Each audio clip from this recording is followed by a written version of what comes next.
Hey friends, you got Renee here at Mold Mending.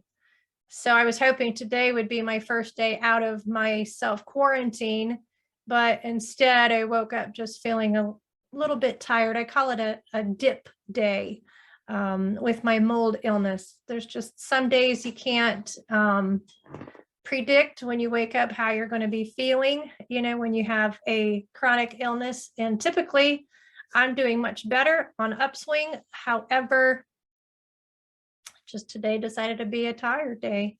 We've had some extra projects going on as well. So I just did regular things over the last 6 weeks, except I have really stayed low, hoping that this week could be the week that I would get to go see my grandbabies.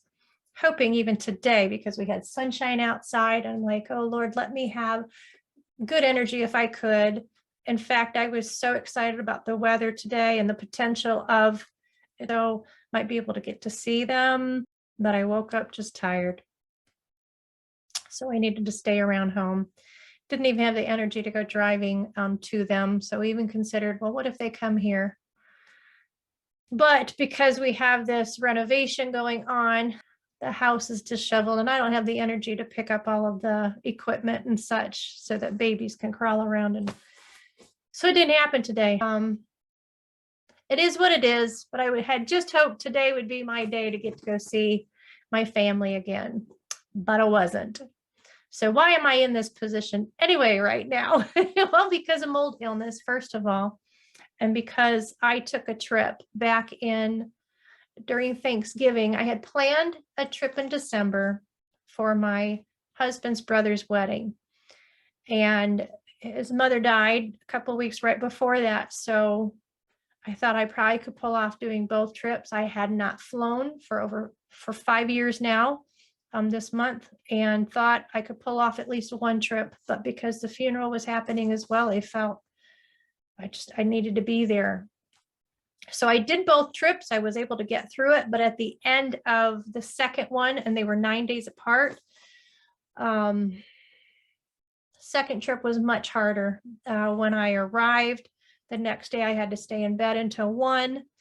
Wasn't able to help decorate the church. I just didn't have it in me energy wise. And through that whole week while being there, I just had to stay low. And I was told I probably could pull it off because it's just a lot of sitting and a lot of family. But I realize is when you talk to a lot of people, that also takes energy out of you, and kind of forgot about that piece.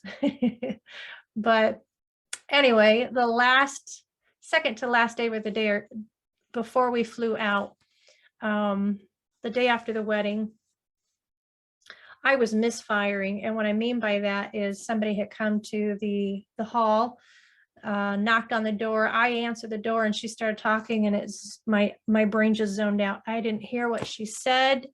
I wasn't comprehending it. I mean, it literally just kind of like went right past my face. And then I stood there and kind of came to and said, come on in. I got the gist of she's something to do with the reception hall. And then later, when I realized I had zoned out, I went back to her and apologized, like, hey, I just had a moment of I blanked out and I'm sorry. And realized she had even held her hand out, and I missed that social cue of shaking a hand. So I went home, and then that evening they had another gathering with family and friends that were still in town from the wedding. And somebody came knocking on the door. I went to answer it. And again, somebody started talking at the door, and I missed it. It didn't go into the ears. I couldn't filter it. It's like I just didn't hear it. Didn't hear words, none of that. It's just like I zoned out again. And then maybe engaged in conversation about 20 minutes. And I started feeling that weepy feeling where I can't function right now. I need to go lay down. So I went and told my husband, and some people were kind of surprised. They're like, now, the middle of this party was just getting started, and it was family get together and friends. It's a special moment, but I just couldn't function. I had to go in the room and I just needed to sleep. And I think I laid there about 4 hours. Sleep is very hard for us with mold illness, I'll be honest. So laid there, was able to get up and then just eat a meal and have my husband help me make it. But then I got home and it seemed to be a little exciting that I was able to make it through traveling. And so my husband had some jokes of, hey, we're going to go to some water next year. And he started telling people. And I was like, I still just not sure. And then I thought, let me get an appointment with my doctor and share with her. So about a month later, I got into an appointment, shared it with her. You know how you can message your doctor after appointment. So I had a really good appointment with her.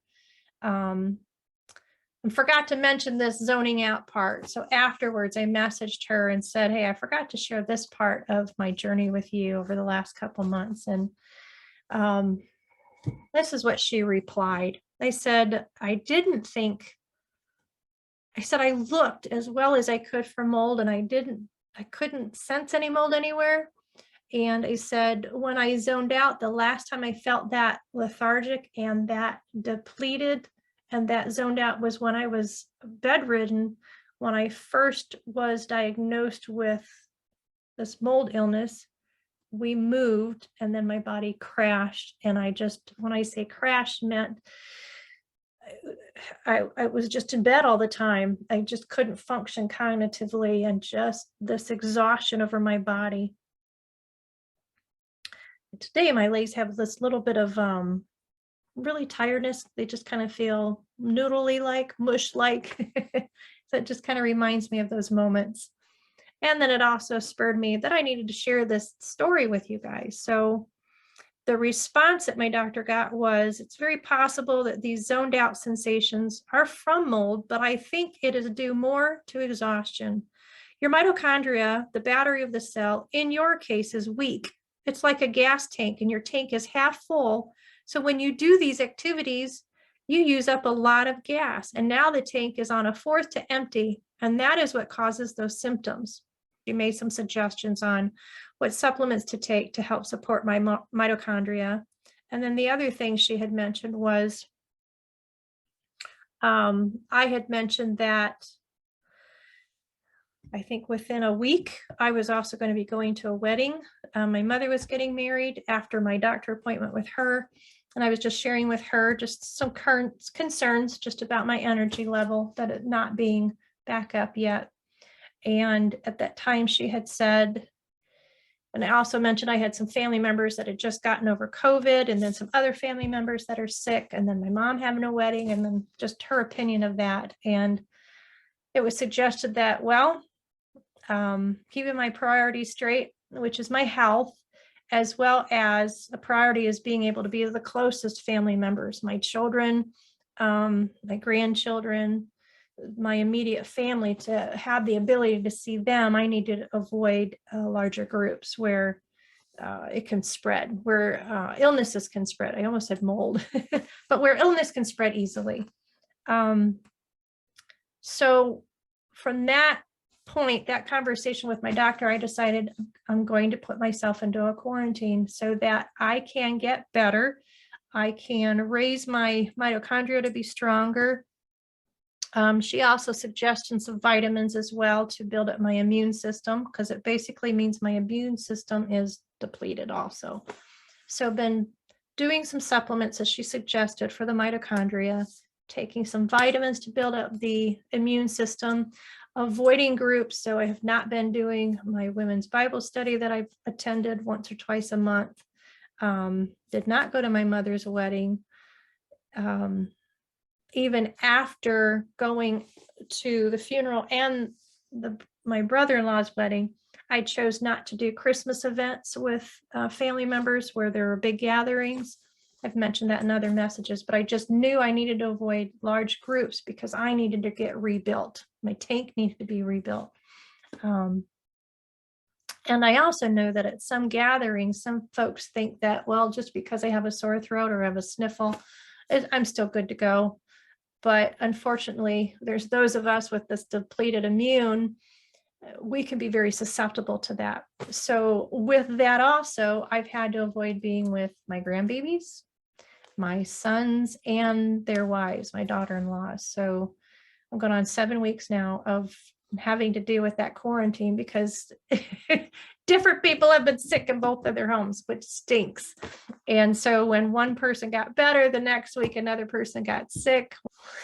So it stinks when there are people sick around you. And then even at the wedding, even my mother got sick right before her wedding. So I knew even if my doctor had said, go ahead and go. And I know that there were some other in-laws and other siblings and nieces and nephews that had just recently been sick that were going there. And I knew I was putting myself in some jeopardy if I chose to do that. So I had to refrain, sticking around at home and just trying to heal. So I'm coming to the end of this quarantine, praise God, is what I call it, the quarantine of just building myself up. But today was a dip day and I'm like, I just needed to share that with you guys. Has not been fun.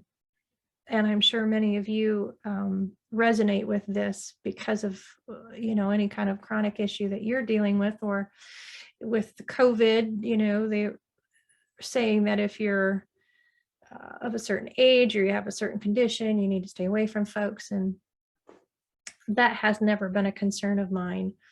But because now I'm basically depleted and rebuilding the immune system, I had to be a lot more vigilant. So ta-da!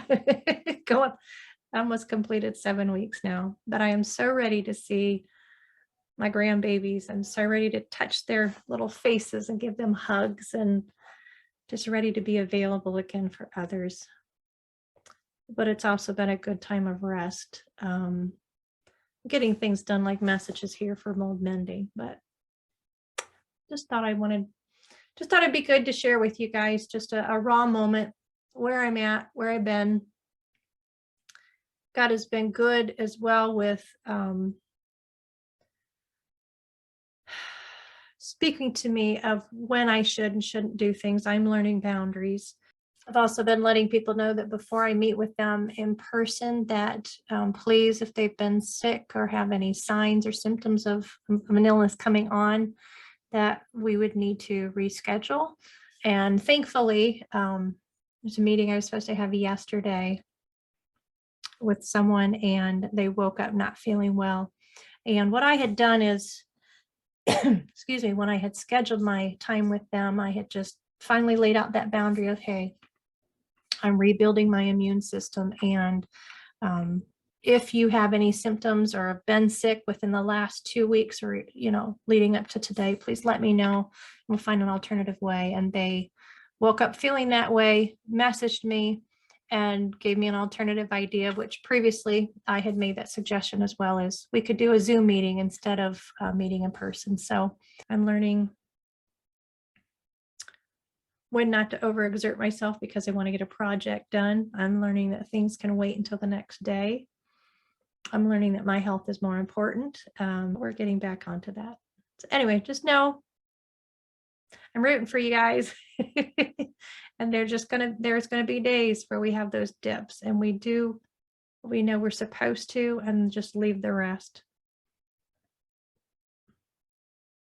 So I'm going to tune out and I'm going to go take a nap now. Take care. Bye.